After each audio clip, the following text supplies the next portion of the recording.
Bismillahirrahmanirrahim. Assalamualaikum warahmatullahi wabarakatuh.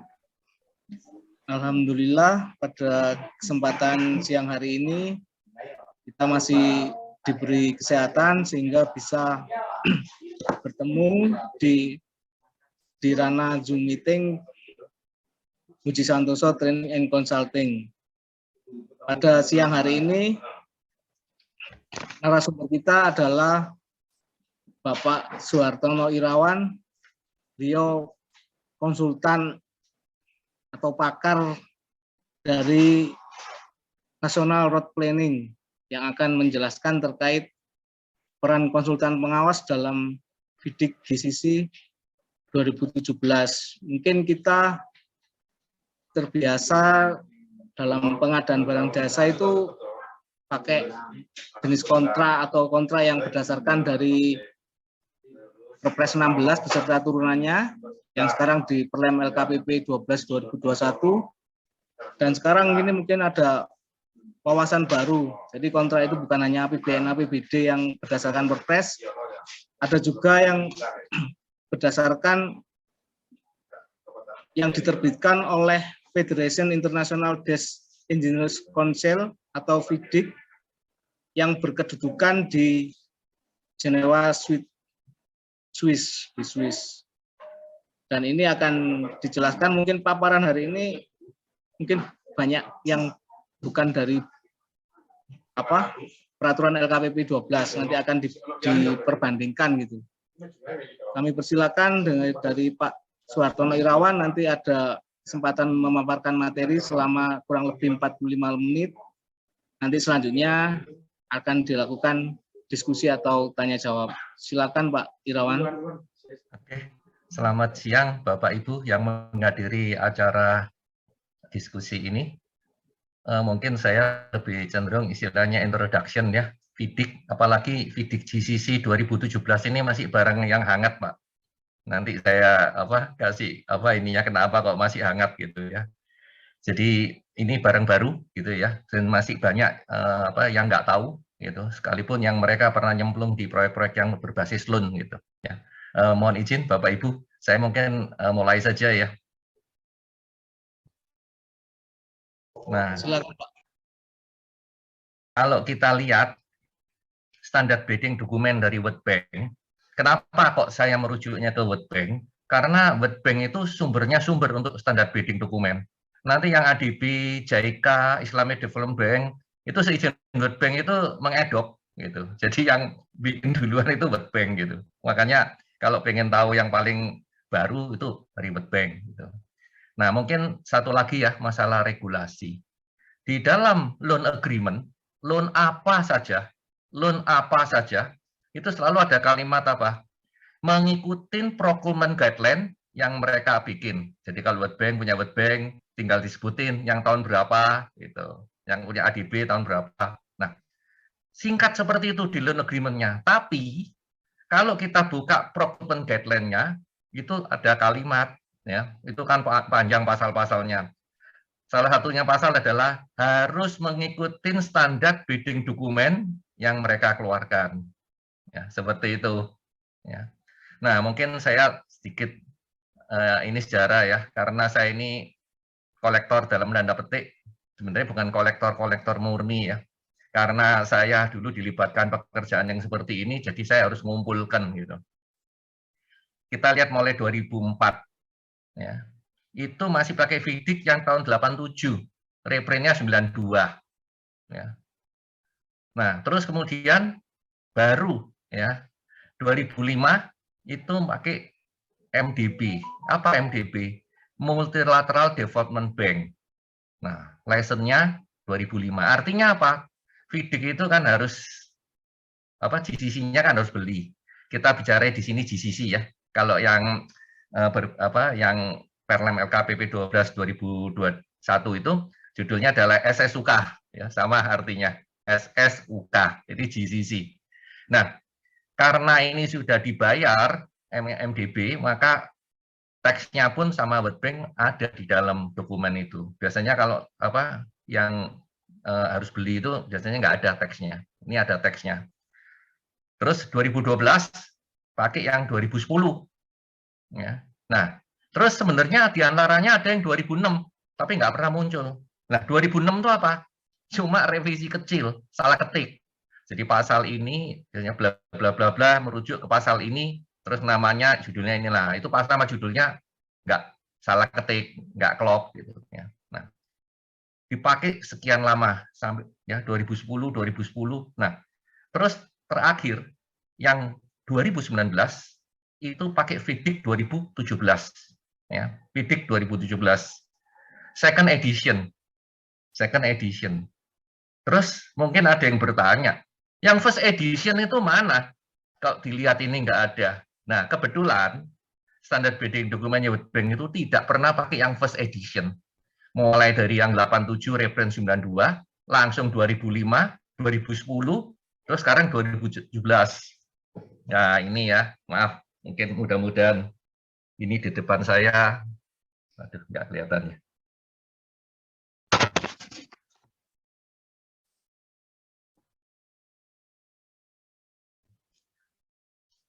Bentar. Di depan saya.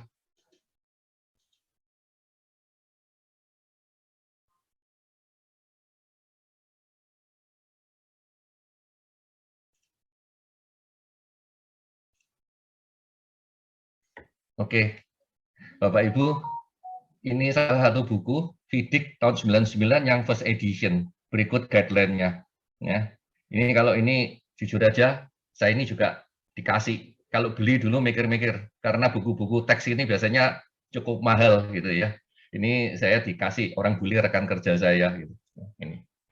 Ini yang first edition tahun 99. Nah, seperti itu. Nah, terus kemudian langsung second edition. Nah, terus sebagai gambaran, loan ADB gimana? World Bank sudah itu. Di standar bidding dokumennya yang World Bank 2020 kalau nggak salah, ya sudah pakai ini. Islamic Development Bank juga pakai ini. Ya. Jadi yang itunya langsung katut pakai semua. Gitu ya. Nah, sehingga kalau yang sudah punya buku-buku yang lama, termasuk dulu ada terjemahan FIDIC yang itu adalah versi 2010.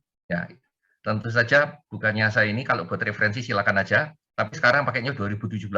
Beberapa pasal itu teksnya agak beda dikit gitu. Jadi mesti harus ngikuti yang 2017. Ya, ini sekedar introduction FIDIC-nya seperti itu ya. Nah, saya sandingkan kalau World Bank ya, ini kebetulan saya ngutip Islamic Development Bank ya, dia baru pakai Oktober 2020, tapi sama ya, punya World Bank juga seperti ini ya. Nah, ini yang kanan Pak LKPP yang 12 2021. Nah, Islamic Development Bank ini mana? Contohnya adalah proyek-proyek yang di selatan, Pansela, pantai selatan Pulau Jawa ya. Karena loan-nya dari Islamic Development Bank itu sehingga dokumennya seperti itu. Nah, kalau sistematis standar bidding dokumennya yang loan itu ada bab 1, 2, 3. Kita lihat ini ya. Bab 1 itu kalau sudah tender selesai, maksudnya setelah penetapan pemenang, udah nggak dipakai. Jadi simpel, tinggal pakai yang 2 sama 3. Nah, seperti itu. Nah, yang kanan ini yang adalah punya LKPP Perlem 12 2021, saya kasih padanannya ya. Ini kira-kira padanannya ini. Nah, yang kasih warna biru, itu adalah yang pasca kualifikasi. Jadi kalau yang nggak warna biru itu yang bukan pasca kualifikasi. Jadi saya coba merangkum semuanya. Terus kita di sisi FIDIC itu ada di nomor 16 atau yang di bab 3. Nah, kalau yang di yang APBN kita biasanya ini adalah yang ini apa istilahnya SSUK ya, SSUK. Nah, seperti itu ya, SSUK. Nah, seperti itu ya. Jadi ada general, ada terus particular ya, particular condition of contract. Jadi ada GCC, ada PCC. Nah, PCC-nya itu ada 2, part A sama part B. Part A itu kontrak data, jadi itu ngisi titik-titik apa-apa yang di generalnya itu disebutkan, ngisinya di situ. Kalau yang B, particular condition, particular provision, ya, bukan condition ya, particular provision itu ngisinya adalah hal-hal yang mungkin ditambahkan atau mengubah daripada yang di SSUK itu. Ya, jadi itu ditambahkan atau diubah. Nah, ini seperti itu. Ya. Nah, bukunya FIDIC itu banyak ya. Mulai dari buku hijau, buku pink, buku kuning, buku abu-abu, dan sebagainya. Cuma yang kita kenal ini adalah yang red book dulu istilahnya. Tapi saya lihatnya pink book, warnanya memang pink. Ya. Nah, umumnya tender-tender kita adalah tender-tender konvensional, artinya apa? Desainnya disiapkan oleh employer, pengguna jasa. Artinya apa? Ada konsultan perencananya. Nah, ini makanya gambarnya ini. Ini penunjukan langsung enggak gitu ya. Kalau langsung itu pakai yang simple, yang buku hijau. Kalau enggak, nah employer design enggak. Karena employer design, yes, pakai pink. Kalau enggak, berarti DB dan seterusnya gitu ya. Seperti ini. Bukunya pink. Ya, seperti itu. Cuma saya enggak bahas ini ya. Saya kasih gambaran aja, bukunya FIDIC itu banyak banget. Nah, tipenya apa? Ya, yang pink, dasarnya apa? Ada BUK, pakai harga satuan. Ya, seperti itu. Nah, bukunya seperti ini. Yang 2017, second edition. Cuma sayangnya, ini harus beli. Jadi, nggak bisa di-download gratis. Cuma teman saya bilang ada beberapa website yang bisa di-download. Cuma saya juga nggak tahu website yang mana. Gitu.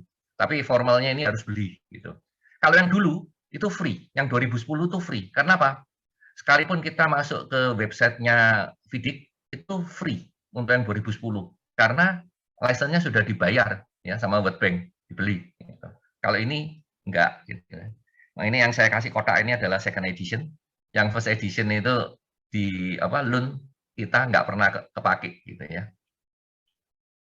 Nah, kita ada beberapa definition yang mungkin saya singkat aja. Ini ada kata-kata no objection. Di no objection ini di FIDIC 2010 nggak ada istilah itu. Ya, no objection itu apa? Ya terjemahan harafiahnya itu nggak ada keberatan. Artinya apa? Ya setuju. Itu. Cuma bahasa legalnya itu no objection. Ya. Kalau di 2000 yang sebelumnya itu banyak kata approval. Ya. Di sini jarang ada kata approval. Lebih cenderung kalau untuk dokumen no objection. Nah seperti itu. Terus banyak istilah notice, ya, pemberitahuan. Ini penting banget. Ya, kalau teksnya punyanya FIDIC ini kata notice itu banyak banget. Sehingga apa? Koresponden, surat menyurat itu begitu pentingnya ya dalam kontrak. Sehingga apa? Biasanya kan banyak istilahnya teman-teman di fisik ya, baik di pelaksana, di pengawas maupun PPK itu jarang untuk menulis surat. Artinya apa? Ya guyonannya buat apa bikin surat cinta gitu, sampai guyonannya seperti itu. Padahal kalau internasional itu penting banget. Semua klaim apa itu backupnya dari surat menyurat itu. Ya, semua klaim. Jadi kalau ada apa dikit suratin. Sementara sekarang nggak ngeklaim nggak apa. Tapi nanti proyek setelah PHU itu bisa ngeklaim macam-macam. Nah seperti itu ya stylenya yang asing itu. Jadi notice ini begitu pentingnya. Baik apa dari PPK, dari pengawas, dari ini ya itu penting banget. Terus kemudian ini ada klausul interpretasi. Interpretasi ini adalah di GCC 12. Saya nggak kutip semua, tapi beberapa yang penting. Seringkali di teksnya itu ada kata may, diterjemahkan dapat, ya dapat. Jadi boleh milih. Kalau shall itu harus, ya harus. Jadi di shall ini jangan diterjemahkan akan. Shall itu sama dengan must, ya harus gitu. Terus ada lagi satu kalimat yang namanya concern. Concern itu kalau kita di Google itu keluarnya macam-macam, perizinan, persetujuan, nah seperti itu ya. Jadi mereka menggunakan misalnya ya, si kontraktor mengusulkan nama seseorang pengganti gitu ya, disetujui enggak? Itu engineer memberikan concern, izin gitu. Jadi bukan memberikan no objection. Nah, kalimatnya seperti itu. Sehingga dari mungkin sisi hukum punya dampak yang berbeda gitu ya. Antara kata-kata no objection sama concern gitu ya. Terus definition engineer. Nah, kita ini menarik mulai. Engineer adalah means person. Jadi yang penting-penting sudah saya kasih warna-warni ya. Yang terdapat dalam kontrak data. Nah, kontrak data itu di mana? Ya di particular condition tadi. Kan ada A sama B. Kontrak data di A, yang B particular provision. Ya. Nah, memang di dalam bahasa Inggris ini agak rumit ya. Ada kata-kata requirement, ada istilah provision, ya. Terus ini dua-duanya artinya sama, syarat atau ketentuan di kita, tapi penggunaannya beda gitu, ya, di dalam anu ini. Jadi engineer ini person, ya. Terus sehingga apa namanya itu, ya, yang di sini apa bertindak sebagai engineer, ya. Jadi bukan nama ininya, jadi dicantumin namanya. Terus engineer representatif itu adalah orang perorangan yang ditunjuk oleh engineer. Nah ini jadi menarik ya. Jadi contohnya saya kasih gambaran ya. Ada loan, taruhlah loannya World Bank. Engineer-nya itu ada di Jakarta. Engineer-nya ada di Jakarta. Dia merupakan tim leader dari semua proyek. Tapi di proyek-proyek yang kan ada paket-paketnya banyak ya. Terus pengawas pekerjaan di tiap-tiap paket itu namanya engineer representatif. Karena di sini orang perorangan yang ditunjuk oleh engineer. Nah, seperti itu. Saya ngasih contohnya ya, seperti itu. Nah, terus ini ada lagi di pasal 3.1. Kalau engineer itu ya legal entity, ya, artinya apa? Perusahaan, ya. Nah, terus karena perusahaan itu yang akan menunjuk ya siapa yang ya dikasih wewenang dan bertindak on behalf of engineer. Nah, di sini yang tadi saya kasih contoh. Engineer di sini adalah tim leader yang ditunjuk, ya. Kedudukannya misalnya di Jakarta, gitu ya. Nah, terus ini masih sambungannya nih. Kalau engineer itu legal entity, engineer itu harus memberitahu, ya, perusahaannya ya, pimpinan perusahaannya memberitahu ke semua pihak, baik ke BPK, ke ini ya, bahwa orang yang dipasang itu siapa, bertindak atas namanya, gitu. Terus kalau nggak ada pemberitahuan, ya, maka ini tidak berlaku. Jadi shall not take effect. Jadi artinya apa? Kalau surat ini belum datang, dianggap nggak ada.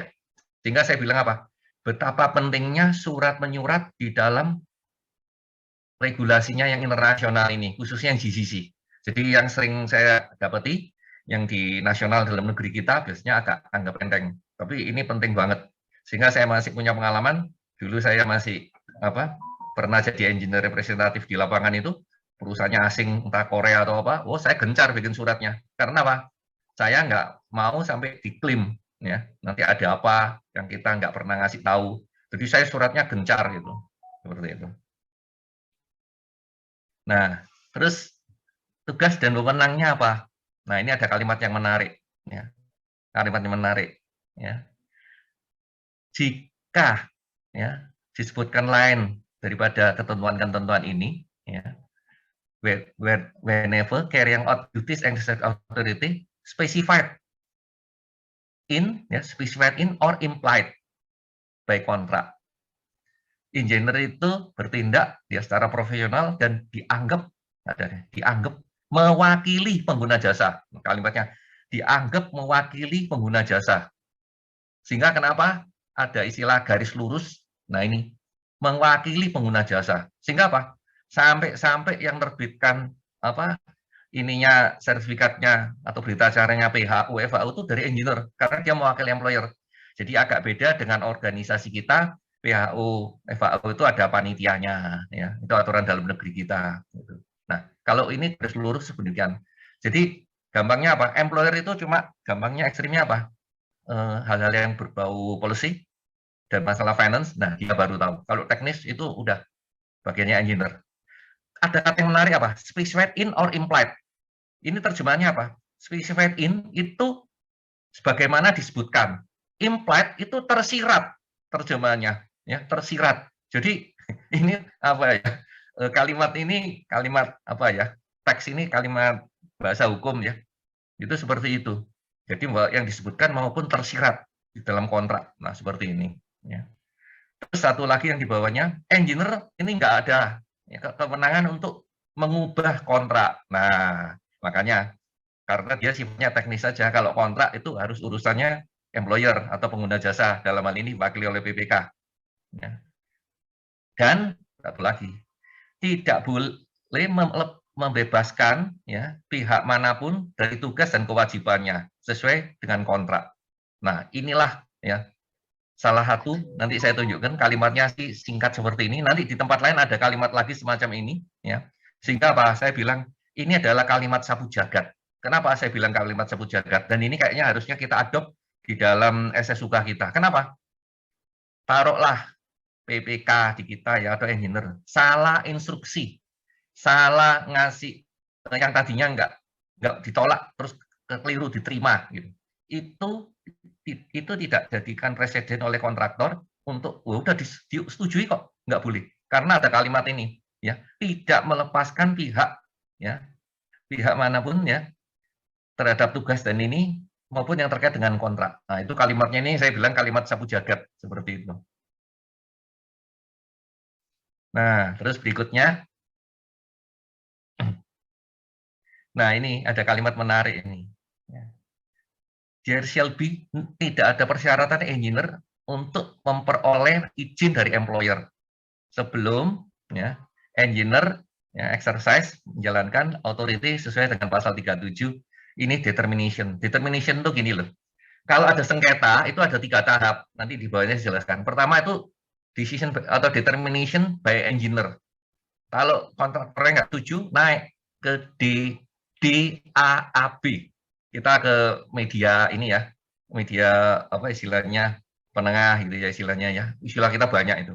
Terus yang terakhir baru ke arbitrase. Jadi 3 level. Nah, yang pertama adalah agreement determination ini. Employer shall not impose. Jadi di sini pengguna jasa ya nggak boleh ya artinya apa? Nerobos engineer authority ini. Ya, seperti itu. Ya. Terus kemudian kalau kalimat berikutnya, akan tetapi whenever bila mana engineer ya menjalankan special authority for which employer consent is required. Jadi mungkin butuh persetujuan employer. Ini ada kalimat yang menarik ya. Such consent, jadi izin atau apa persetujuan yang demikian harus dianggap telah diberikan. Jadi apa artinya di kalimat ini? Engineer itu apa karena apa disebut garis lurus benar-benar full authority on behalf of employer. Nah itu karena teksnya aja bahasa hukumnya seperti ini, ya bahasa hukumnya aja seperti ini. Ya. Next. Nah ini yang saya sebut pasal sapu jagat. Ya. Ya. Nah coba kita lihat ya. Any exemption kalau sudah diterima ya agreement, approval, check, certificate, comment, consent, izin tadi ya, disapproval, examination, inspection dan seterusnya ya. Ini apa? Ada kalimat by engineer, terus koma ya. Engineer representative or any assistant shall not relieve the contractor from any duty, obligation, or responsibility. Ya. The contractor has under or in connection with the contract. Jadi ini saya sebut pasal sapu jagat. Jadi apa? Sekalipun ada kesalahan ini diterima, misalnya ini ternyata ini secara kontrak nggak boleh diterima, itu nggak melepaskan kontraktor dari kewajibannya. Jadi apa? Lu ini sudah diterima kok. Nah, nggak bisa seperti itu. Karena ada kalimat pasal sapu jagat ini. Nah, engineer representative apa? Mungkin tadi saya sudah singgung ya. Jadi engineer ya, itu boleh menunjuk engineer representatif yang didelegasikan ya sesuai dengan 34 pasalnya itu. Authority ya, yang diperlukan bertindak ya sebagai engineer ya yang di apa on behalf engineer di lapangan ya seperti itu ya. Next. Nah delegasi by engineer boleh atau dapat from time to time dari waktu ke waktu ya menunjuk ya duty atau delegate authority to assistant. Nah maksudnya apa? Kalimat berikutnya ini enggak saya baca ya. Maksudnya gini loh. Pengawas itu kan satu tim ya taruhlah di paket A, paket B. Di situ ada engineer representatif. Lah bawahnya itu kan mungkin ada material engineer, ada quantity surveyor, ada apa. Nah, itulah yang disebut asisten. Ya, seperti itu, asisten. Nah, terus ini kalimatnya apa? Setiap tindakan yang dilakukan oleh seorang asisten ya, sesuai dengan engineer notice of delegation have the same effect, mempunyai kekuatan ini yang sama ya sebagai seorang engineer. Jadi nggak bisa, itu oleh asisten, nggak berlaku, nggak, sama. Karena ada teksnya di sini. Ya. Terus ini ada kalimat berikutnya ini, yang agak penting ya di bawah ini, kaitannya dengan yang di atas. Engineer harus dianggap telah mengkonfirmasi ya, instruksi dari asisten tersebut, ya, atau notice. Jadi kata notice-nya kan banyak ya, pemberitahuan. Jika engineer tidak merespon dalam 7 hari setelah menerima pemberitahuan kontraktor, ya, jadi reserving ini adalah sebaliknya, ya, varying the assistant instruction. Jadi contohnya adalah misalnya ini ada instruksi yang nyeleneh gitu ya, yang aneh. Si kontraktor tuh ngasih notice ke engineer, kok ada perintah kayak gini ya. Gitu. Kalau 7 hari nggak dibales, berarti itu jalan. Nah, seperti itu. Nah, engineer instruction. Ini engineer dapat menerbitkan ya kepada kontraktor instruksi ya yang diperlukan untuk melaksanakan pekerjaan. Jadi kita itu kan punya ini ya. Jadi di dalam pengadaan kita mengenal ada pelayanan, services. Kalau barang, goods, satunya lagi work. Nah, seperti itu ya. Work. Nah, kita selalu semuanya disebut penyedia, tapi kalau di sini beda. Kalau work itu kontraktor, ya. Kalau good itu supplier. Kalau services itu konsultan. Nah, itu ada langsung kalau kita pakai istilah penyedia semua, ya. Kontraktor ya hanya ya, melaksanakan instruksi dari engineer atau engineer representatif atau asisten dan seterusnya, ya. Nah, terus ini ada kalimat yang kedua aja saya baca ya. Kalau nggak disebutkan, dan kontraktor memandang bahwa instruksi itu, ya, instruksi itu menimbulkan variation. Nah, ini variation ini adalah istilah. Variation ini apa? Pekerjaan tambah kurang, penghapusan pekerjaan, penambahan item dan sebagainya itu variation. Ya. Itu seperti itu. Ya. Nah, terus satu lagi di dalam VDIC ini nggak ada kata CCU, nggak ada kata CCU, yang ada variation. Ya. Jadi memang decision ini saya tidak menjelaskan terlalu banyak istilah karena nanti nggak cukup waktunya. Ya. Terus yang kedua tidak sesuai dengan hukum atau mengurangi keselamatan dari pekerjaan atau teknis. Nah, ini kontraktor harus segera sebelum melaksanakan setiap pekerjaan yang diinstruksikan memberikan notis kepada engineer dengan alasannya. Jadi makanya di sini kata dikit-dikit notis, dikit-dikit notis. Artinya apa? Surat menyuratnya harus strong. Nah, ini kalau engineer nggak merespon 7 hari, ya maka itu dianggap sudah berlaku. Gitu ya. Terus penggantian engineer, ini yang unik. Ya, ini yang unik. Di APBN nggak dijumpai. Mungkin di lapangan, yang sudah pernah di lapangan juga nggak menyadari ada pasal ini. Ya. Ini sebenarnya pasal sudah lama. Ya, yang dulu juga seperti ini. Ini ada kalimat, if employer ya, dari artinya pengguna jasa, ya, berkeinginan atau ini untuk mengganti engineer. Ya. Nah, dia employer loh ya ini ya. Tidak kurang dari 40 hari, 42 hari. Kalau hari di sini itu adalah hari kalender ya otomatis ya, karena ada definisi di depannya. Ya. Dari penggantiannya itu berarti ada berapa? 6 minggu sebelum penggantian itu harus memberikan notis kepada kontraktor. Ya. Harus memberikan pemberitahuan. Terus kalau kontraktor nggak merespon dalam 14 hari, berarti dianggap setuju. Ya. Terus kalau kontraktornya punya keberatan, tentu saja nggak asal keberatan ya, dengan alasan ya, dan dia harus menunjukkan ya, alasan-alasannya ini. Itu artinya apa? Employer itu nggak boleh mengganti engineer tersebut dengan orang yang diusulkan. Jadi kontraktor dalam hal ini itu dikasih suara. Bayangkan ya, kontraktor di sini dikasih suara, tapi nggak asal suara, wah saya nggak suka ini. Dia itu kerjaan saya terlalu strict, nggak boleh alasan itu. Ya, kalau dia bisa menunjukkan sesuatu yang dengan backup yang benar, itu bisa diterima. Tapi kalau wah ini terlalu strict di spesifikasi, nggak boleh pakai alasan itu. Karena itu memang sesuai dengan kontrak. Gitu, ya.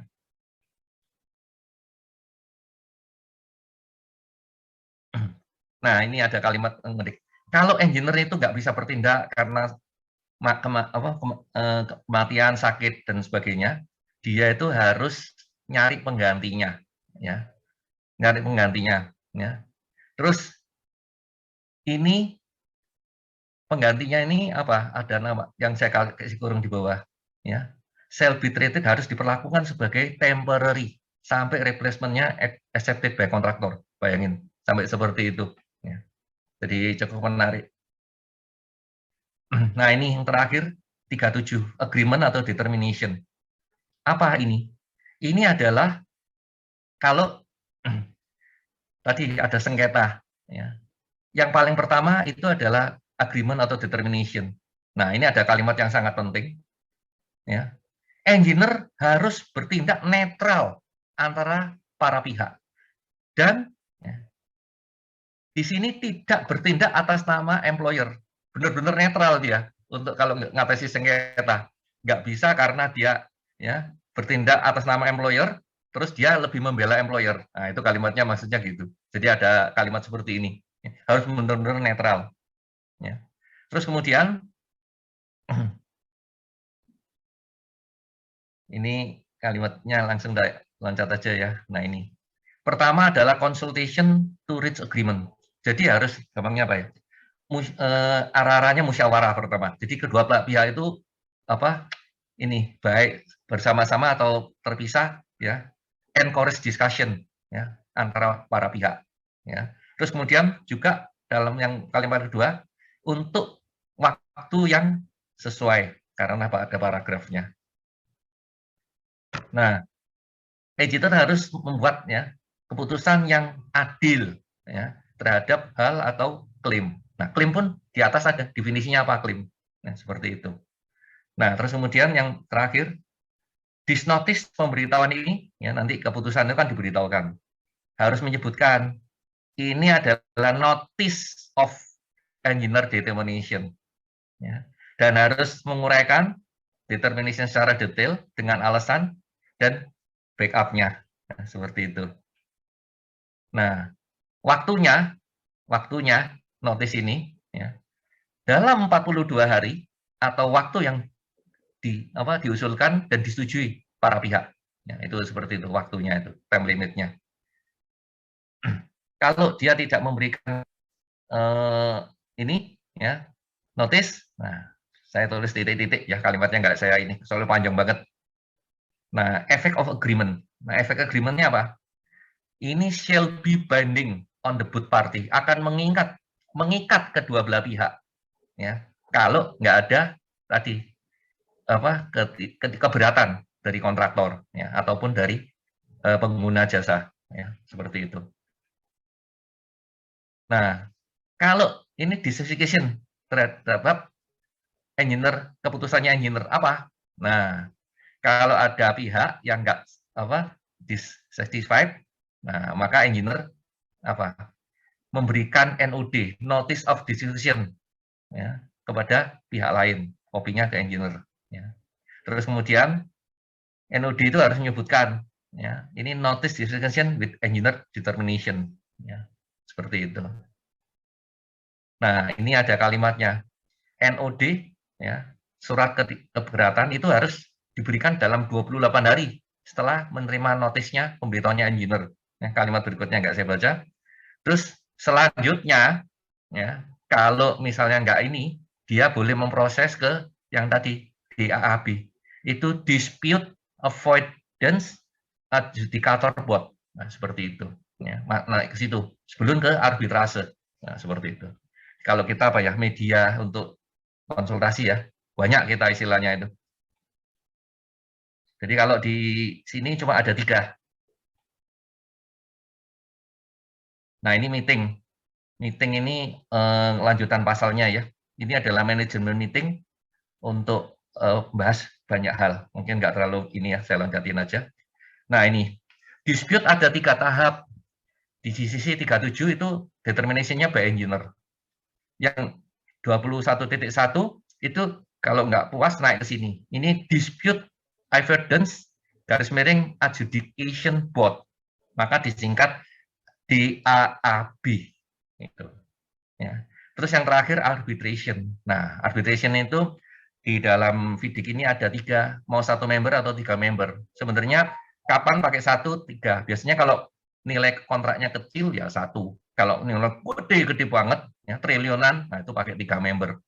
Nah, terus peraturannya arbitrase itu diterbitkan oleh ICC. Nah, ICC untuk kita yang paling dekat itu ada di Singapura. Di Indonesia nggak ada. Ya, seperti itu. Nah, terus sekarang saya mulai dari beberapa istilah. Ya, yang ini berbeda dengan yang APBN. Ada namanya payment certificate. Artinya apa? Sertifikat pembayaran, kita kan ada pembayaran monthly certificate, bulanan, dan sebagainya. Ini issued by engineer di sini, bukan issued ya by PPK. Ini issued by engineer. Mulai dari advance payment, final payment, ya. Terus interim payment, kata-kata interim. Jadi ada yang sementara karena mungkin ininya apa belum jelas gitu. Bisa ada kata interim. Itu issued by engineer, ya, seperti itu. Terus ada kata PHU dan FHU. Bapak Ibu jangan kaget kalau kata FHU PHU tidak akan ada di dalam FIDIC. Yang ada istilahnya adalah taking over certificate. Jadi kalau diterjemahkan certificate itu berita acara, taking over itu professional handover-nya itu. Nah itu, ya. Issued by engineer lagi. Issued by engineer. Nah, terus kemudian FHU itu apa? Bapak Ibu nggak bakal ketemu kata FHU. Yang ada apa? Performance certificate. Ya, performance certificate. Ini issued juga by engineer. Nah, seperti itu. Jadi bukan oleh, kalau kita kan oleh panitia, ini ya penerima apa ini ya, serah terima proyek. Nah, terus bagaimana dengan SMKK? Ada pasalnya. Ini nggak saya tulis semua ya. Health and safety. Nah, ini kalau di kita terkenal dengan kata-kata RKK. Ya. Ini adalah kalimatnya, saya kutip salah satunya ada, manual ini boleh di-revise sebagaimana diperlukan oleh kontraktor atau ini kontraktor health and safety officer, ahli K3-nya. Ya, kalau bicara K3 kan apa SMKK kan ahli K3-nya. At reasonable request by the engineer. Jadi engineer berhak. Kalau di kita untuk yang RKK, yang SMKK ini semua harus PPK. Di sini engineer. Terus kemudian ya, quality management system. Kalau kita di RMPK itu juga mirip ya. Jadi ini kewenangannya ada di engineer. Ya. Demikian juga untuk lingkungan. Ya. Lingkungan itu kan ada RKPPL. Ya. Itu juga oleh engineer. Nah, yang nggak ada di FIDIC ini mungkin nggak tahu gimana ya, karena FIDIC ini dianggap apa ya, paket jalan harusnya RMKL nggak ada. Kayak yang khusus traffic itu nggak ada. Ya. Rencana manajemen keselamatan lalu lintas itu nggak ada. Mungkin dianggap disatukan dengan safety tadi di atas tadi. Ya. Tapi khusus untuk traffic itu nggak ada.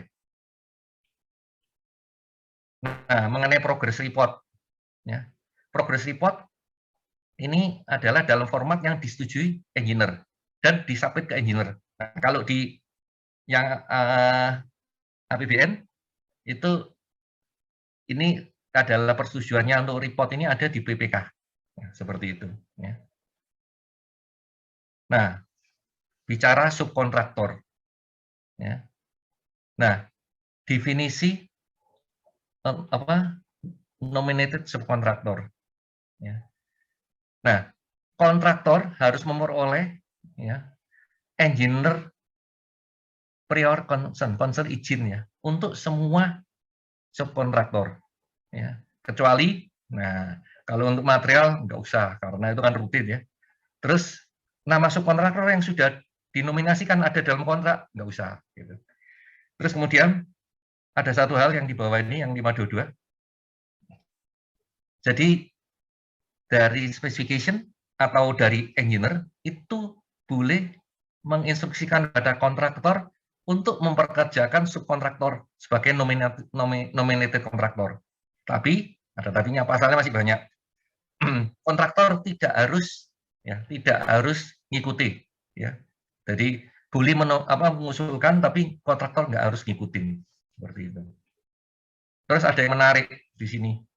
Kenapa? Contoh, kita kan sering kejadian ya, subnya nggak dibayar, padahal dia sudah terima MC. Kalau ada kasus kayak gini, ini ada pasalnya. Ya, ada pasalnya. Employer, me, ya, kurungnya nggak saya baca ya, pay, bayar, directly to the nominate contractor. Ya, kenapa? Kita lihat kalimat duanya. For which the contractor has failed, ya, untuk menyerahkan evidence pembayarannya pada sub. Jadi kalau kita dengar buktinya mana, kita minta nggak bisa, terus gini, kita boleh bayar langsung. Nah, terus kemudian kembali selanjutnya, engineer akan memberikan notis kepada kontraktor yang menyebutkan jumlah yang dibayar langsung kepada nominated kontraktor oleh employer, ya, dan next interim payment certificate after this notice. Jadi MC berikutnya juga dibayar langsung. Include, ya, and shall include jumlah pengurangan, ya, karena dibayar langsung dulu kan sudah dibayar ke kontraktor, potong, ya, pengurangan. Nah, jadi ini di APBN kita nggak ada. Di sini boleh. Jadi kalau ada kasus subnya nggak dibayar, boleh potong kompas seperti ini. Terus ini kontraktor representatif. Ya, kontraktor kan ya juga entity. Representatif berarti yang ada di lapangan. Ya. Ini sebelum tanggal mulai kerja, ya, harus sampai ke engineer, ya, untuk minta izin, nama, posisi, dan seterusnya. Seperti itu. Jadi administratif di sini ini sangat penting ya di dalam FIDIK. Terus personal kontraktor, ini yang menarik. Apa menariknya? Saya masih ingat dulu. Waktu kontraktor asing. Jadi saya masih pernah ngerasakan kontraktor asing. Terus kita juga masih campuran ya. Konsultannya konsultan asing, dan sebagian itu orang lokal kita. Tapi posisi-posisi atas itu diduduki orang asing semua. Nah, kontraktor asing itu paling takut kalau di-reject. Kalau di-reject, dia balik ke kantornya, itu bisa-bisa kehilangan pekerjaannya. Artinya apa? Berarti dia kerjanya nggak benar. Ya. Jadi ini engineer, ya, boleh, ya, require the contractor to remove, ya, remove. Jadi gampangnya kalau bahasa Jawa, minggato gitu, ya. Any person, ya, yang dipekerjakan di site. Ya. Karena apa? Kita lihat ada ABCDI. Ya. Yang A itu tetap kerjanya salah-salah melulu dan kurang hati-hati. Terus kemudian melaksanakan tugasnya, ya, inkompeten. Terus yang C gagal, ya, memenuhi setiap ketentuan dalam kontrak. Ya. Terus D, ya. Ini kaitannya dengan any conduct, ya, yang terkait dengan keselamatan, kesehatan, ya, lingkungan, nggak istilahnya nggak memenuhi gitu ya. Terus yang terakhir, nah ini ditemukan adanya KKN. Nah, jadi salah satu aja ini itu boleh gampangnya dibikin out. Makanya kalau sudah dibikin out gitu, secara umum ya, biasanya dia juga bermasalah kalau pulang ke perusahaannya, ya, susah dapat kerjanya. Karena apa? Kenapa kok sampai diberhentikan? Terus kemudian yang terakhir ini adalah direkrut dari employer personal. Nah ini, jadi kontraktor itu nggak boleh dari orang-orang yang dari employer personal. Gitu. Nah terus kemudian, ya, dan selanjutnya jika perlu, kontraktor harus mengganti segera, ya, mengganti segera, dan terus kalimatnya. Inspeksi, ini penting banget, di kita nggak ada. Ya. Kalau ada kalimatnya nggak jelas. Ini apa? Inspection ini. Kontraktor harus memberikan pemberitahuan kepada engineer whenever, kapan, material, plan itu bukan equipment ya, plan itu instalasi. Jadi misalnya instalasi pembersih limbah, apa instalasi ya, bukan equipment ya, plan. Atau pekerjaan siap untuk diinspeksi. Ya, sebelum, ya, it is to be covered up. Artinya apa? Ini kan kerjaan mulai dari bawah sampai ke atas. Belum ditutup ini suruh inspeksi. Ya. Terus put out of site, dilihat ya, atau package dipaketkan atau ditransport, dikirim. Jadi itu suruh melihat dulu.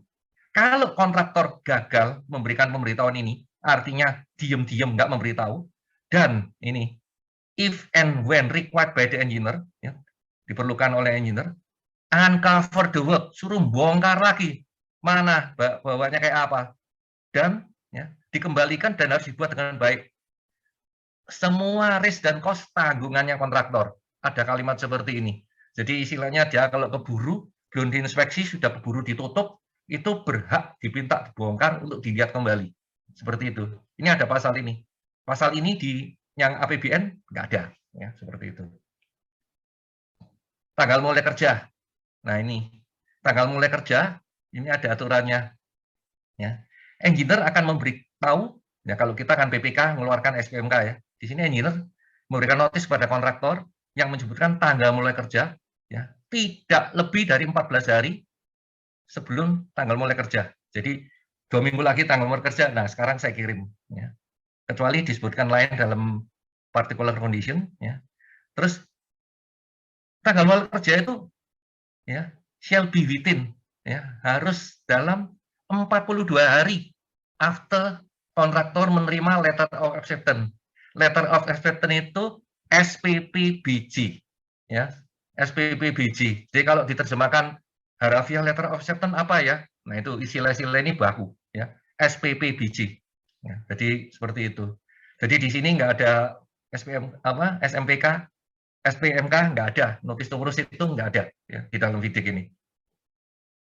Program kontraktor ya, harus menyerahkan initial program untuk pelaksanaan pekerjaan. Nah ini kita berhitung. Kalau ini berarti apa? 14 hari setelah tanggal mulai kerja. Nah di kita biasanya 7 hari setelah tanggal mulai kerja itu ada PJM. Berarti saat PJM ini program belum siap kalau kita sambung dengan regulasi kita. Seperti itu. Nah ini, rate of progress. Ini mirip-mirip dengan SCM. Mirip-mirip dengan SCM. Tapi di FIDIK tidak ada show cost meeting 1, 2, 3, nggak ada. Cuma kalimatnya apa? If anytime, bila setiap saat, actual progress too slow. Untuk menyelesaikan pekerjaan, within time for completion, ini juga kalimat baku ya. Time for completion itu adalah construction period, masa pelaksanaan. Ya, jadi kalimatnya baku, time for completion. Nah, terus kedua, progresnya jatuh atau akan jatuh, ya, behind current program atau schedule. Nah, selanjutnya kalimatnya apa? Engineer may boleh instruksi kontraktor untuk menyerahkan. Nah ini biasanya kalau SCM itu kan ditarget, ya, nanti seminggu harus sekian, apa aja yang Anda siapkan dan sebagainya. Nah seperti itu, minta kontraktor submit itu, ya, seperti itu. Tapi saya tulis ya ini bukan SCM. Nah, terus suspension, penangguhan. Ini employer suspension.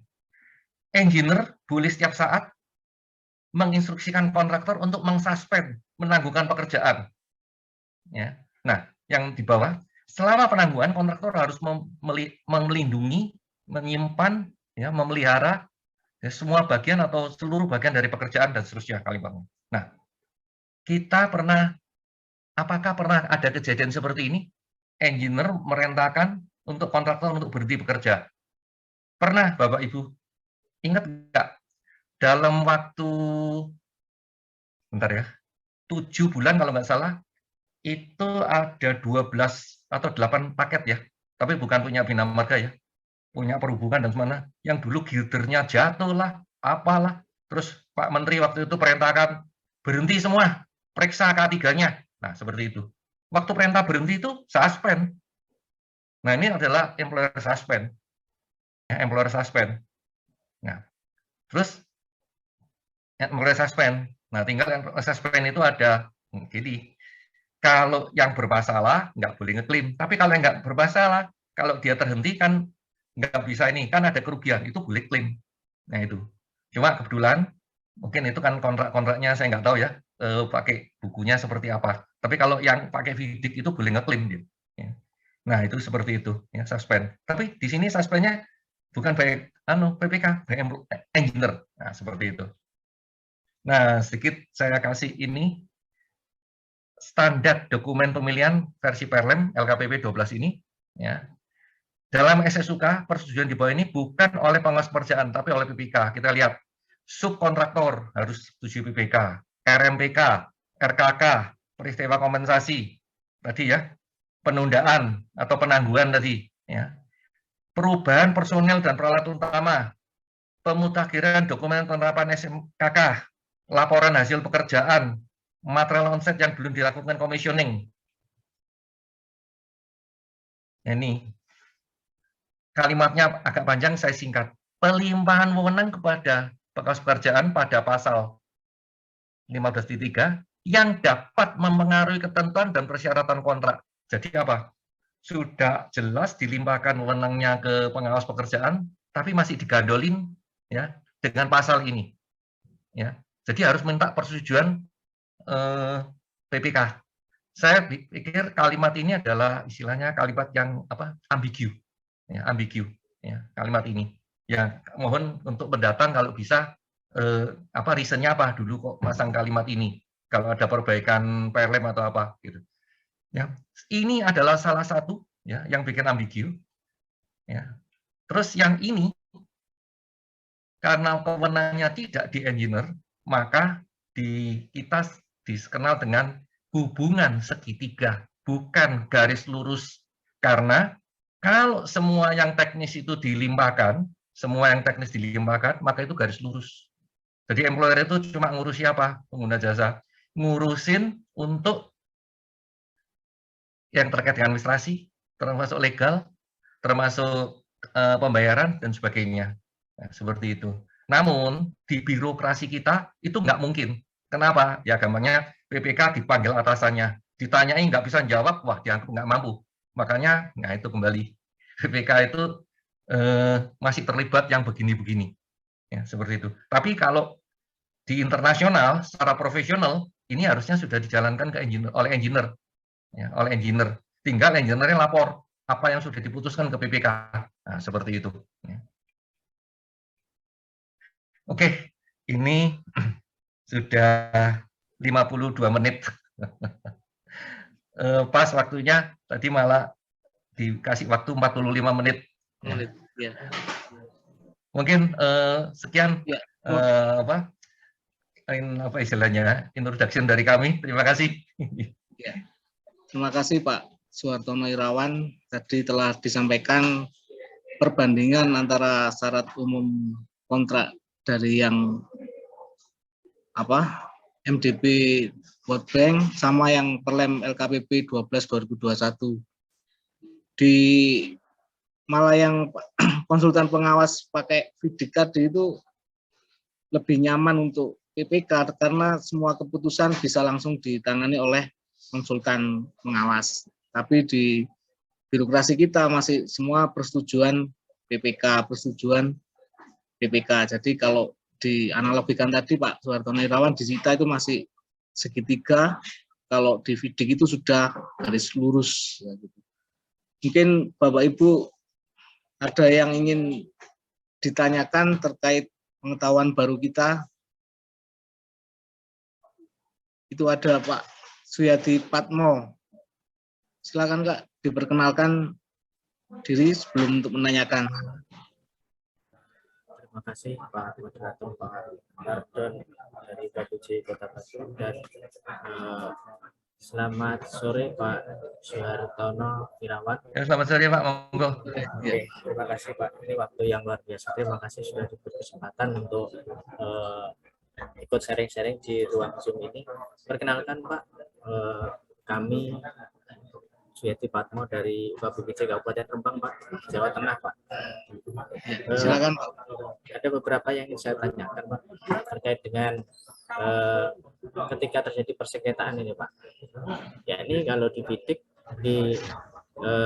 diselesaikan sebelum ke pengadilan, di situ diselesaikan melalui dispute avoidance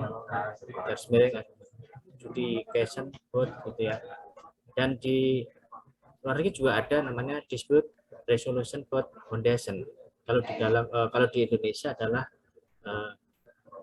kumpulan ahli Dewan Sengketa Konstruksi di sini, Pak. Apakah ini terkait dengan DAB dan DABF ini sama, Pak, perannya di FIDIK? Itu yang saya tanyakan, Pak. Karena apakah boleh ketika misalnya kita tidak menggunakan jasa dari di AAB gitu ya, tapi menggunakan jasa DRBF gitu ya, Dispute Resolution Foundation, apakah boleh seperti itu Pak? Terima kasih Pak Tartan atas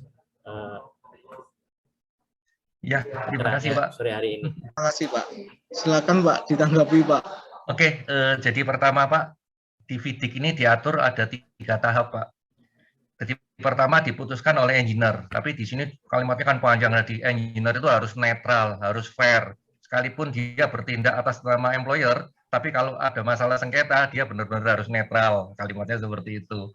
Sehingga kalau mungkin keputusannya dianggap membela employer, dari kontraktor kan boleh nggak keberatan. Begitu dia ngajukan keberatan, maka masuknya ke DAAB tadi.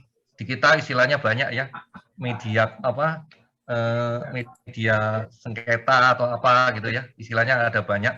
Nah ini sama, tapi kalau di sini namanya cuma satu. DAAB itu pun di FIDIK itu ada formulirnya, ada apa ketentuannya, ya ada ketentuannya. Jadi ketentuannya demikian, terus juga membayarnya seperti apa dan sebagainya. Dan itu bukan gratis, jadi harus dibayar kedua belah pihak gitu.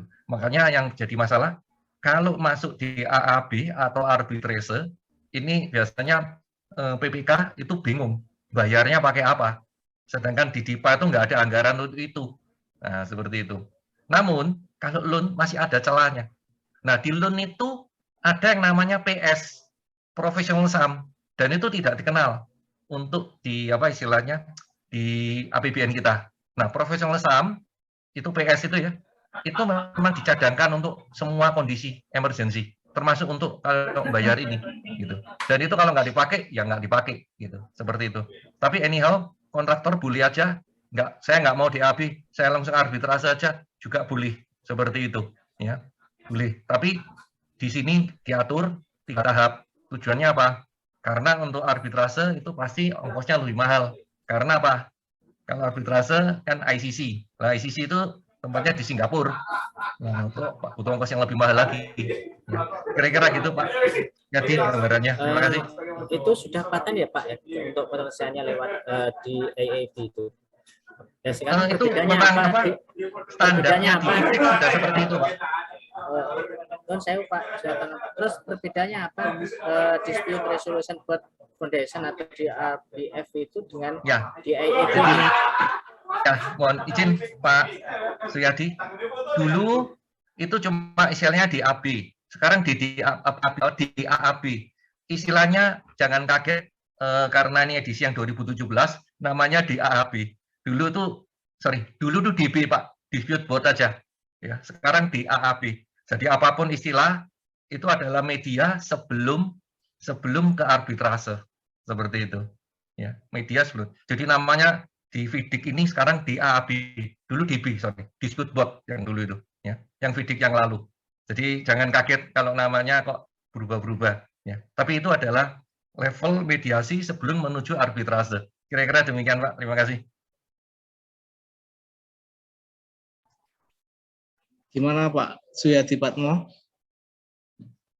Masih di mute Pak.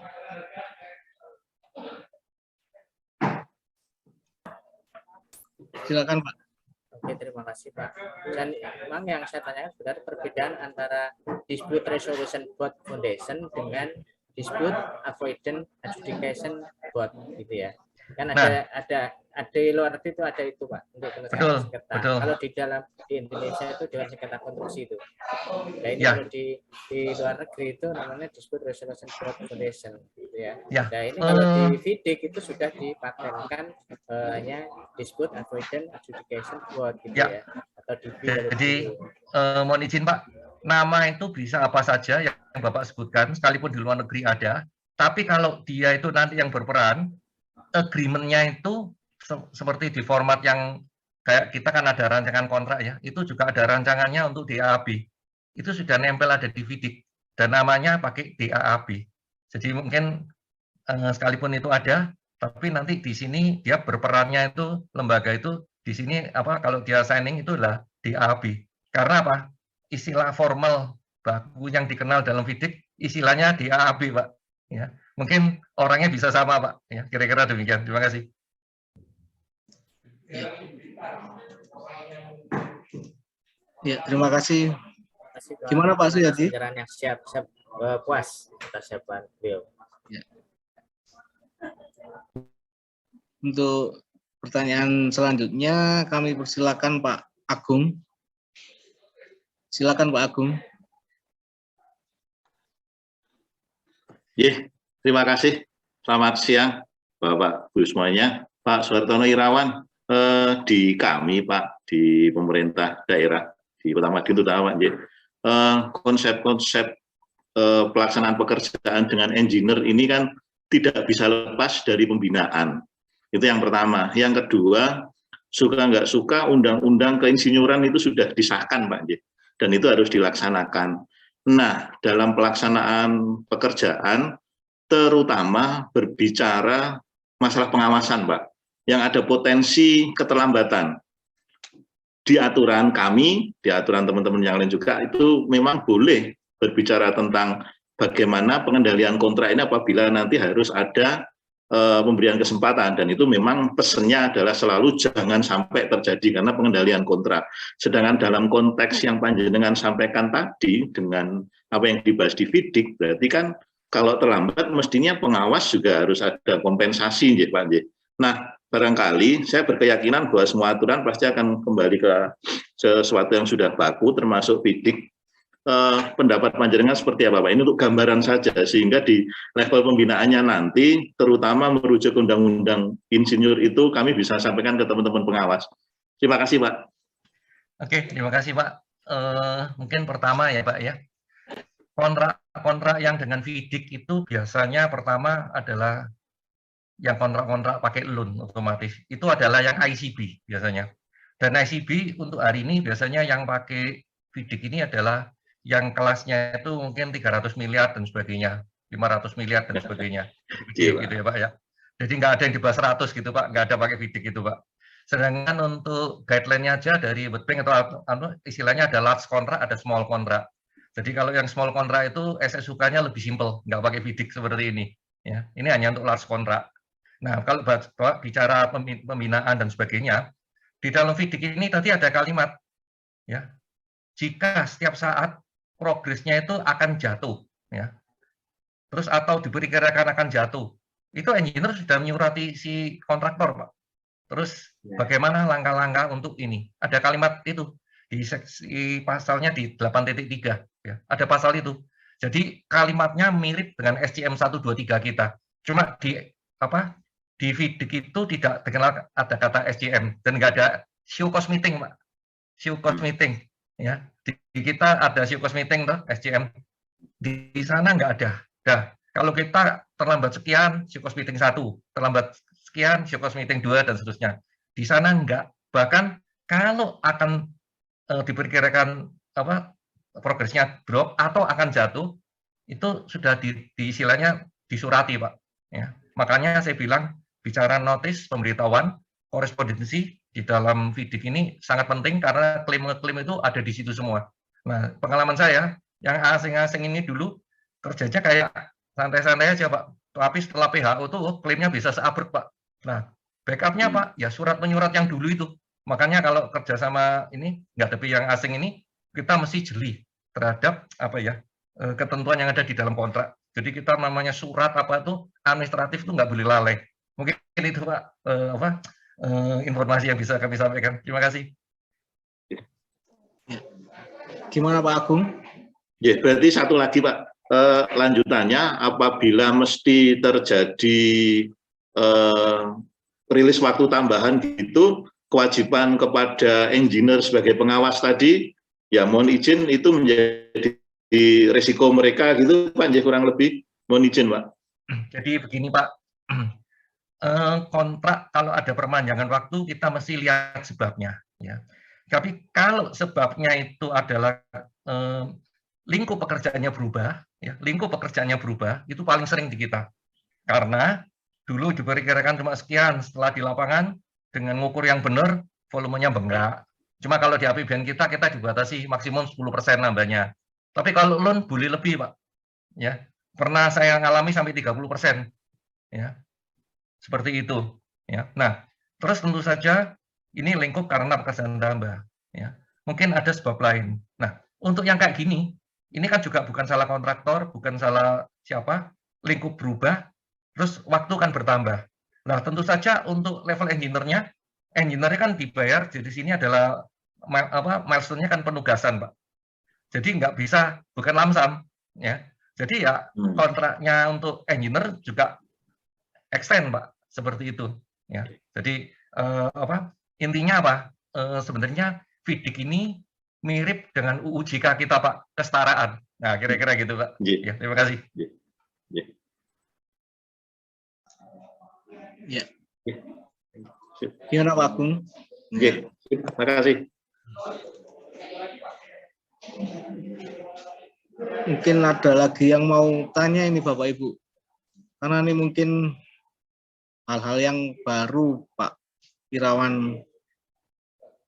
Kira-kira banyak ya kontraktor Indonesia yang melaksanakan tugas ini ataupun konsultan pengawasnya, Pak? Jadi begini Pak, ini saya sebutkan ya, ini adalah yang berbasis loan yang ICB pakai FIDIK. Jadi kontraknya biasanya gede, ya, gede. Ya gampangannya nggak ada yang di bawah 100 ya. Biasanya itu angkanya 200, 300, 500 dan sebagainya. Bahkan kalau untuk yang ini udah pakai triliun gitu ya, seperti itu. Nah, kemudian ada yang juga? Ada. Nah, ini cerita dikit ya, pengalaman yang sudah-sudah. Kalau ini saya perkira angka aja ya. Kalau biasanya angkanya masih levelnya di bawah mungkin 500 ya, atau di bawah 1 triliun, itu jarang kontraktor asingnya ikut tender, Pak. Nggak terlalu menarik bagi mereka. Taruhlah cuma di bawah 500 itu ya. Akhirnya walaupun ICB, itu pesertanya ya BUMN kita aja, Pak. Nah, tapi dokumennya tetap pakai bahasa Inggris karena pemberi loan mensyaratkan seperti itu, gitu. Nah, terus bagaimana dengan kalau kontraktor asing ikut? Nah, biasanya yang agak gede, mereka baru tertarik, gitu. Ya, seperti itu gambarannya. Kalau misalnya ini ada beda lagi, contoh ya, ada loan, misalnya channel loan yang digunakan untuk jalan-jalan tol kita, ya. Itu juga pakai FIDIK, ya. Cuma kalau itu ada persyaratan, karena persyaratan dari pemberi loan, kontraktornya harus di sana. Tapi kita juga nggak kekurangan akal, harus GO dengan lokal kita. Nah, seperti itu, ya. Jadi ada sharingnya seperti itu. Ya, terima kasih. Ini masih belum ada pertanyaan, Pak. Mungkin bisa juga ditambahkan, Pak.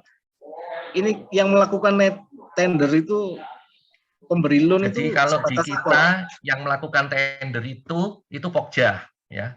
Nah, sehingga ICB pun karena istilahnya ya regulasinya sedikit gaduh-gaduh ya Pak ya, tetap oleh Pokja.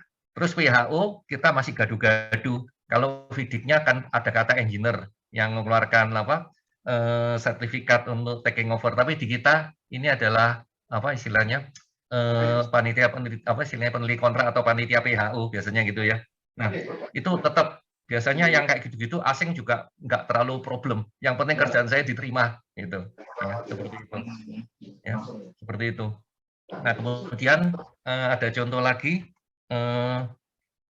misalnya ada kadang-kadang PPK, ya, walaupun itu FIDIK-nya lurus, PPK-nya ikut, biasanya kalau istilahnya ikutnya itu nggak sampai intinya secara nggak memengaruhi aktivitasnya dari si kontraktor, mereka juga nggak pusing gitu, seperti itu. Cuma kalau nggak tertulis, ini adalah kalau nggak tertulis ini bermasalah karena apa? Aturannya seperti apa? Oh ya, saya kasih satu tip. Pansela, Pantai Selatan Pulau Jawa, itu salah satunya adalah loan-nya adalah Islamic Development Bank, ISDB. Ya. Nah, itu loan agreement-nya adalah loan agreement, saya baca itu syariah gitu ya, seperti itu. Nah, itu ada ketentuannya apa? Jadi kontrak itu kan ada dua ya, NCB, National Competitive Bidding, sama ICB, International Competitive Bidding. Nah, ini yang unik. Yang unik apa? Sekalipun yang NCB ya, itu mereka mensyaratkan pakai dokumen yang bahasa Inggris yang FIDIK ini, Pak. Karena standar bidding dokumen mereka itu bahasa Inggris, nggak ada Indonesianya. Itu. Nah, dulu kalau loan yang lain, misalnya kayak World Bank, ADB itu, yang NCB masih boleh pakai bahasa Indonesia, Pak. Ya, yang pakai bahasa Indonesia. Namun, yang dulu itu kebetulan, yang NCB ini kebetulan masuk small contract, karena mereka punya ini ya, Pak, punya apa triggernya. Jadi dulu itu kalau nggak salah sampai 10 juta US ya, batasnya di situ. Yang di bawah itu masuk small, yang di atas itu masuk large. Nah, yang masuk small itu pakai aturan yang lebih simpel, ya, nggak pakai FIDIC. Nah, aturan yang lebih simpel itu kebetulan kalau zaman dulu kita terjemahkan, ya, terus kita kasihkan satu set yang bahasa Inggrisnya versi mereka dan Inggris, dan mereka setuju dulu gitu. Nah, seperti itu. Tapi yang kayak gitu sekarang udah jarang dijumpai. Bahkan yang untuk loan itu cenderungnya ICB semua, ya, ICB semua. Dan dengan peraturan yang lebih jelimet, ya. Kalau ICB itu kalau kita kan cukup istilahnya iklannya itu kan kita upload ke SPSI dan sebagainya. Kalau mereka tuh enggak, harus 2 bulan sebelum tender itu harus diumumkan. Ya, salah satu kalau dulu itu di Gmarket. Nah, itu ke ke sana. Jadi internasional harus tahu dulu gitu 2 bulan sebelumnya. Sampai seperti itu. Kalau kita telat aja itu nggak dilakukan, itu istilahnya tender kita dianggap tidak sah gitu. Dan no objection letter-nya dari pemberi loan nggak keluar. Saya masih ingat no objection letter itu dari pemberi loan itu ada 4 tahap, Pak. Pertama, no objection letter terhadap dokumennya. Terus kedua, no objection letter terhadap evaluasi tendernya. Ya. Terus ketiga, no objection letter terhadap ini kalau sudah tanda tangan kontrak ya, ini ada namanya disbursement untuk pencairannya itu. Jadi banyak saya bilang banyak nolnya, no objection-nya itu. Jadi seperti itu. Ya memang loan agreement-nya ngatur seperti itu gitu ya. Terus mereka akan ada namanya procurement guideline. Jadi intinya apa? Kita secara umum mesti membaca procurement guideline dari setiap pemberi loan. Ya, kira-kira itu gambarannya. Terima kasih. Dan nanti yang meriksa itu, Pak, yang meriksa kalau jika ada BPK di situ ya juga yang pemberi loan ya, yang meriksa pekerjaan. Jadi gini, audit. kalau loan itu BRIA itu cuma melihat ini. Jadi pertama ya secara normal ya, kan kita ada PPK, ada pengawas, ada kontraktornya ya. Nah, terus tiap bulan kan kita ada laporan progresnya ke mereka, terus termasuk tagihannya untuk MC ya ke mereka, sehingga mereka akan mencairkan loan yang ada ya, loan yang ada. Nah, artinya sebenarnya kuncinya gini, semua yang ditenderkan nilainya nggak boleh lebih dari loan yang disepakati antara Indonesia dan pemberi loan. Itu pertama ya, itu yang pertama. Yang kedua mereka itu tidak punya batasan berapa. Kalau kita terbatas ya, kalau dulu ada loan ada rupiah ya, jadi loannya biasanya US dollar. Kita tuh kalau DIPA-nya sudah habis, Pak, itu nggak bisa nagih. Walaupun pemberi loan itu silakan Anda ajukan, saya tinggal bayar. Kita punya kendala itu. Akhirnya kita sampai ada revisi DIPA dan sebagainya. Mungkin sekedar informasi seperti itu. Ya, terima kasih. Ini ada pertanyaan yang di chat, Pak. Ya, silakan, Pak. Bagaimana tanggung jawab konsultan pengawas dalam pemeriksaan prestasi di setiap pembayaran itu, Pak? Sejauh mana tanggung jawabnya? Ya, sejauh mana tanggung jawab? Konsultan pengawas dalam pemeriksaan di setiap prestasi di setiap pembayaran itu. Oh ya, pertama ada aturannya, Pak. Kita sama karena dengan yang bahasa Indonesia ya, adalah volume terpasang ya. Di sana kalimatnya adalah actual measurement, kalimatnya seperti itu ya. Nah, terus terhadap volume, terus terhadap mutu ada lagi ya. Terhadap mutu masih banyak hal ya. Artinya apa? Ada aturannya. Jadi dari sisi kontraktor itu kalau masalah mutu kapan ngetesnya itu harus ngajukan request gitu ya. Kapan mau ngetesnya, di mana gitu. Nah, terus kalau misalnya ekstrimnya sudah disepakati, terus pengawasnya nggak datang, itu kontraktornya tetap melakukan tes dan itu dianggap hadir, ya. Dan sebaliknya, kalau kontraktornya gagal, itu nggak bisa diterima dan harus diperbaiki dan sebagainya. Nah, seperti itu.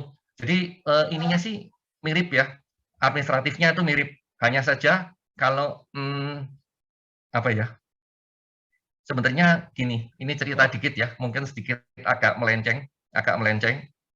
Ini ada case dulu paketnya di NTB, PPK-nya sama, kontraktornya sama, terus pengawasnya aja yang beda, pengawasnya beda. Karena satu LUN, satu APBN, berdampingan dua itu.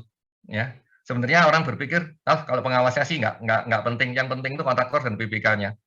Nah, yang satu LUN-nya itu dari Australia, ya. Yang satunya APBN. Tapi hasilnya bumi dan langit, Pak. Jadi ini sampai jadi apa ya? Jadi guyonan gitu loh, orang rame. PPK sama kontraktor sama, yang satunya LUN, satunya APBN kok hasilnya bisa beda banget. Terus ada apa ya? Itu. Nah, katanya apa? Nah, ini satu. Yang LUN itu ada peniliknya, Pak. Setiap periode itu dia datang untuk periksa ke lapangan. Jadi kalau jelek itu dia langsung lapor, Pak. Lapor. Nah, sehingga apa? Dalam hal ini kontraktor PPK ini sangat hati-hati. Karena dengan laporan itu bisa selanjutnya ditangguhkan, nggak dibayar, Pak. Nah, itu. Di kita, yang APBN, nggak ada peniliknya untuk itu. Kita peniliknya itu kan cuma terbatas di, apa ya levelnya, auditor ya, Pak, ya. Inspektorat dan BPKP. Nah, itu. Tapi yang peniliknya yang dari pemberi LUN tuh, kalau kita bahasanya di lapangan lebih sakti, Pak. Nah, kira-kira gitu gambarannya. Ya, terima kasih. Baik, itu apakah konsultan pengawasnya itu bisa melakukan berita acara serah terima pekerjaan, Pak? Oh, enggak. Karena memang untuk LUN FIDIK-nya seperti itu ya, Pak, ya. Tapi pelaksanaannya oleh konsultannya itu cuma merekomendasi ini sudah diterima. Tapi prosesnya untuk sesuai dengan aturan dalam negeri, nah nanti ada panitia lelang, panitia PHU, nah, gitu, Pak. Tapi prosesnya sebelumnya dari pengawas pekerjaannya itu sudah mengeluarkan surat bahwa ini selesai dan diterima, gitu. Kira-kira gitu, Pak. Jadi apa ya? Di-combine, Pak. Hibrid istilahnya sekarang hibrid, kira-kira gitu, Pak. Jadi ya, mungkin itu, Pak. Pemeriksaan prestasi atau apa juga harus disetujui PPK ya dalam artiannya? Enggak. Kalau prestasi enggak, Pak. Oh, kalau prestasi enggak. Cuma lapor aja.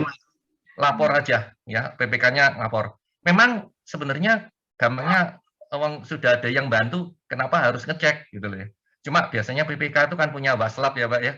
Nah, waslabnya juga lapor, ya. Artinya apa? Supaya beritanya itu gampangnya berimbang gitulah. Karena namanya PPK kan juga takut bayar lebih, kira-kira gitu, Pak. Namanya manusia kan juga bisa salah, nah gitu, Pak, kira-kira. Ada wasitnya gitu. Ya. Ya, mungkin itu, Pak. Iya, berarti kalau dari pengalaman Pak Soehartono Irawan itu mungkin yang kurang di FIDIK yang ada di Perlem 12 itu apa, Pak? Maksudnya ini yang perlu dimasukkan satu, Pak. Salah satu yang nanti saya bilang pasal 1 jagat itu, Pak. Setiap penerimaan apa-apa ya, itu tidak melepaskan penyedia dari kewajibannya sesuai kontrak. Jadi ini kan gampangnya ya, kadang-kadang kan berargu. Ini kan sudah disetujui ya dan sebagainya ya. Terus ya bayar dan sebagainya. Nah, itu ternyata di belakangan ketahui bahwa ini enggak sesuai atau mutunya enggak memenuhi. Nah, itu boleh dikoreksi, Pak. Ya, tidak melepas penyedia dari kewajibannya terhadap kontrak. Itu salah satu. Ya. Jadi sebenarnya ada beberapa hal yang cukup banyak gitu ya, seperti itu. Tapi itu salah satu yang menurut saya itu pasal 1 jagat itu, Pak. Ya, itu sebetulnya di Perpresnya di pasal 17 ada, cuman di ketika masuk nggak ada. Ya, itu enggak ada. Iya, kelewatan kali, Pak. Ini Pak ada yang di chat tanya juga, Pak. Iya, gimana, Pak? Kalau kontraktor terlambat, apakah ini salahnya konsultan pengawas juga? Nah, memang begini, selalu ada pameo seperti itu. Bu, ini kontraktornya terlambat, berarti konsultannya juga nggak bisa dalam tanda petik membina gitu ya. Ya. Kalau profesional nggak seperti itu, Pak. Profesional apa? tugasnya engineer adalah mengsupervise, ya, dan mungkin memberikan advice, tapi advice-nya terbatas, ya. Nah, karena apa? Karena di dalam hal ini bicaranya semua itu sudah profesional. Nah, seperti itu. Memang untuk kita masih dalam arti apa? Banyak kontraktor kita atau penyedia kita masih yang nggak capable. Makanya judulnya itu kita bina, Pak. Nah, binanya itu sampai kapan? Nah, ini yang nggak pernah habis, Pak. Ini yang jadi tantangan kita, ya, tantangan kita gitu. Mungkin itu, Pak. Ada yang lain, Pak? Belum ada pertanyaan yang lain itu, Pak. Mungkin Pak Muji. Pak Muji, tadi sinyalnya sulit katanya, apa bisa menambahkan Pak Muji? Oh, enggak nyambung Pak Muji. Halo Pak Wardon, kadang-kadang nyambung, kadang enggak nih saya. Oh, putus-putus ya. Acara sampai jam 3 nih hari ini. Iya. Ya, saya ucapkan terima kasih. Pak. Saya ucapkan terima kasih aja pada Pak Suhartono Irawan yang telah membuka wawasan kita dari sudut pandang FIDIK ya. Mudah-mudahan selalu berguna bagi kita semua. Terima kasih pada Bapak Ibu yang hadir dalam acara ini. Dan kita mendapat tambahan pengetahuan hari ini. Itu saja Pak ya. Terima kasih. Wassalam. Ya, terima kasih Pak Muji. Terima kasih Pak Muji. Mungkin mohon izin kalau saya boleh meripit ya. FIDIK memang garis lurus gitu ya. Cuma di kita itu ada aturan dalam negeri kita seperti itu. Sehingga yang dilakukan adalah hibrid. Contohnya apa? Untuk pengadaan masih ada Pokja, ya. Terus nanti waktu penerimaan masih ada panitia PHU, ya, seperti itu. Nah, walaupun ininya secara lurus, tapi dalam hal ini memang surat menyurat itu dari engineer. Tapi PPK itu dalam tanda petik rajin untuk memonitor, itu penting. Jadi gampangnya nggak diserahkan apa tutup mata, nggak seperti itu, ya. Jadi menurut hemat saya yang dilakukan itu adalah hibrid di kita itu, ya. Kira-kira demikian. Terima kasih. Ya. Terima kasih Pak Suhartono Irawan atas paparannya pada siang hari ini yang membuka wawasan kita bahwa kita nggak melulu melihat dari Perpres 16 dan turunannya, ternyata kita harus juga melihat praktek yang ada di lapangan karena sumber anggaran bukan hanya APBN, ada juga yang pinjaman atau loan dari luar negeri. Tadi ada yang dari Islamic Development, ada yang macam-macam. Mungkin itu kami ucapkan terima kasih kepada Pak Suhartono Irawan dan semoga pertemuan hari ini bisa bermanfaat bagi kita semua dan kami ucapkan terima kasih pada Pak Suhartono Irawan. Kami akhiri. Assalamualaikum warahmatullahi wabarakatuh. Waalaikumsalam. Yuk, terima kasih Bapak Ibu. Mohon izin, maaf kalau tadi ada kata-kata yang kurang berkenan karena bahasa saya yang dalam tanda petik agak Arema gitu, langsung to the point. Terima kasih. Ya, terima kasih Bapak Ibu. Ya. Yuk, mohon izin live ya Bapak Ibu. Ya, terima kasih Pak. Yuk,